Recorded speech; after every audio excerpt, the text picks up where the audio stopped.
लोक मला नेहमीच विचारत असतात की तुमच्या खानदेशात आहेच काय. अहो, मला जरा त्यांना सांगायचंय की आम्ही खूप भाग्यवान आहोत. मला सांगा, तुम्ही वैष्णोदेवी किंवा कोल्हापूरच्या अंबाबाईचं नाव तर ऐकलंच असणार आणि दर्शनाला पण नक्कीच गेले असणार. पण ना, आमच्या खानदेशाची रीतच न्यारी आहे. ज्या देवीच्या दर्शनाला लोक डोंगर दर्यात जातात ना, ती साक्षात कानबाई माय वर्षातून एकदा डोंगर सोडून आमच्या उंबरठ्यात येते, आमच्या घरात विसावते आणि आमच्या पंगतीला बसून जेवत असते. आणि हा मान ना फक्त आमच्या खानदेशालाच लाभला आहे. कानबाईचे दिवस आले की आमचा खानदेशी गडी जगाच्या पाठीवर कुठेही असो, सगळी कामं सोडून घराकडे धावत येतो. आणि हा सण नाहीये, आमचं रक्ताचं नातं आहे. पूर्ण खानदान जेव्हा कानबाईच्या रोडसाठी एकत्र येतं ना, तेव्हा आमची नाती अधिक घट्ट होतात. खरं जर सांगायला गेलं ना, तर आम्ही तिला मूर्ती मानतच नाही.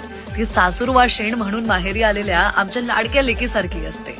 तिला नटवणं, तिचं लाड करणं हे सुख कोणत्याही मोठ्या मंदिरातल्या रांगेत मिळत नाही.